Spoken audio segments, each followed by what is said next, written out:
même sans le savoir. Les amis, avant de comprendre la loi C3, il faut comprendre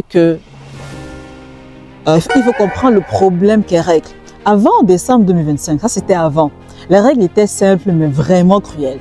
Seule la première génération née à l'étranger pouvait être citoyen canadien. Ok? Ton père est canadien. Tu es né au Maroc, en Haïti, au Cameroun, au Sénégal, je ne sais pas où. Tu es canadien. Pas de problème. Ok? Mais ton fils, né lui aussi au Maroc, lui ne l'est pas. Donc, là, on parle de la première génération et là, c'était bon. Maintenant, la deuxième génération, t'es en jeu. Des milliers de personnes, comme on les appelle souvent des Lost Canadiens, se sont fait dire, désolé, tu n'es pas Canadien. Même si tes parents et tes grands-parents le sont, ça, c'était injuste. Et c'est exactement ce que la loi C3 vient de corriger. Leçon numéro 1. La loi C3 étend la citoyenneté par descendance au-delà de la première génération. Mais, et c'est un gros mais, c'est pas automatique pour tout le monde. Ok? Il y a une condition clé. Le lien substantiel avec le Canada. Qu'est-ce que ça veut dire? Ça veut dire que si de deuxième génération ou plus né à l'étranger, tu es citoyen canadien, si avant tes 22 ans, ou ton parent citoyen a vécu au Canada pendant au moins 1095 jours, c'est-à-dire approximativement une preuve de citoyenneté. Hier, c'est dit officiellement entre 14 normes dans le système. Donc, si tu es francophone et si tu es de la diaspora africaine et que tu as une réclamation légitime, mon frère ou ma soeur, dépêche-toi. Dépêche-toi. Plus tu attends, plus la file est longue. Qui dans ta famille pourrait être concerné? Peut-être moi, j'ai la citoyenneté canadienne, je ne sais même pas. En tout cas, voyons ça. Leçon numéro 5. Les amis, je vais être concret pour ta communauté. Toi, tu es peut-être déjà au Canada. Mais ton frère qui est resté au pays, ta soeur qui vit en France, ton cousin qui vit au Maroc, ou bien qui est resté au Maroc, si un de leurs ou un de vos parents ou grands-parents est canadien, vous pourriez être éligible, ou il pourrait être éligible. Pense à ça. Il faut checker. Des membres de ta famille pourraient avoir la citoyenneté canadienne sans même le savoir. Surtout les familles qui ont des racines québécoises ou canadiennes françaises.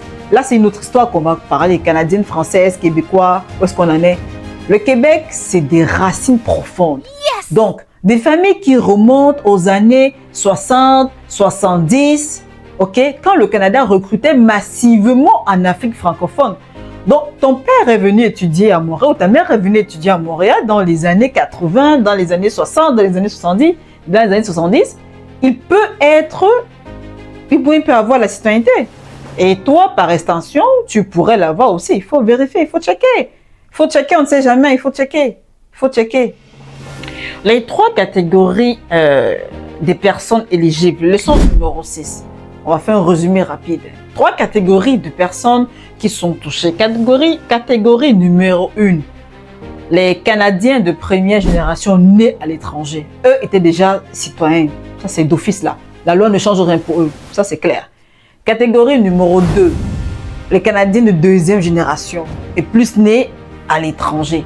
Si le lien substantiel est prouvé, ils sont déjà citoyens depuis le 15 décembre 2025. Et là, c'est rétroactif. Catégorie numéro 3. Ceux dont les parents ont vécu au Canada au moins 3 ans avant leur naissance. Idem aussi, citoyenneté automatique avec preuve du lien. Donc, les amis, si tu es dans la catégorie 2 ou 3, ta citoyenneté existe déjà. Il te reste juste à la faire reconnaître. Les 5 étapes à suivre, les amis. Moi, je vais dans le mode solution pour vous autres. Voici les 5 étapes à suivre que tu vérifies si tu penses être éligible. Point numéro 1. Rassemble les documents de ta famille. Acte de naissance, certificat de mariage, des passeports de tes parents, les passeports de tes grands-parents. Plus tu as des documents, plus c'est facile. Point numéro 2. Vérifie si ton parent citoyen a vécu au Canada au moins 1095 jours avant ta naissance. Donc, les preuves acceptées sont les relevés d'impôts, contrat de travail, les diplômes canadiens, bail, etc. Point numéro 3. Qu'est-ce qu'on peut passer au point numéro 3? Vérifie si toi, si tu as vécu au Canada au moins 1095 jours avant tes 22 ans. La même chose, même type de preuve que tu peux prouver également. Point numéro 4, remplis le formulaire de preuve de citoyenneté sur le site d'IRCC. Le formulaire, c'est le CIT 0001. Les frais sont de 75 $ canadiens, sauf erreur de ma part. Point numéro 5, envoie ta demande le plus vite possible. Les délais explosent. Plus tu attends, plus c'est long. Et si tu as besoin d'aide pour les documents, surtout les documents de l'étranger, consulte un avocat spécialisé en immigration. Les liens sont dans la description. Alors, les amis, la vérité, c'est celle-là. Des milliers de personnes sont canadiennes sans le savoir. La loi est de leur côté, ça c'est clair. Mais la bureaucratie, les délais et l'affluence des demandeurs américains rendent le processus tellement difficile et amer. Vous n'avez pas idée, les gens se découragent. Mais ne laisse pas la paperasse t'empêcher de réclamer ce qui t'appartient. Si tu es éligible, agis maintenant. Pas l'année prochaine, pas quand tu auras le temps là, maintenant. Parce que la file s'allonge chaque jour.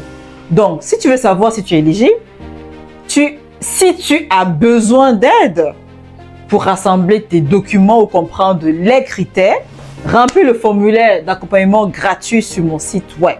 Le lien est dans la description. Je vais te recontacter et on va voir ensemble comment avancer. Et pour ceux qui me suivent pour la première fois, ici on parle des réalités de l'immigration au Canada. On parle vrai, pas pour décourager, mais pour ouvrir les yeux. Donc n'hésitez pas de vous abonner.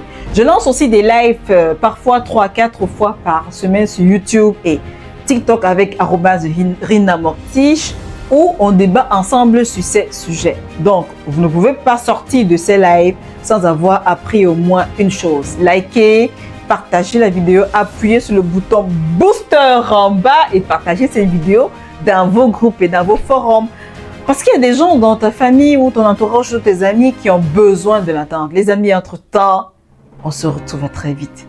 Bye!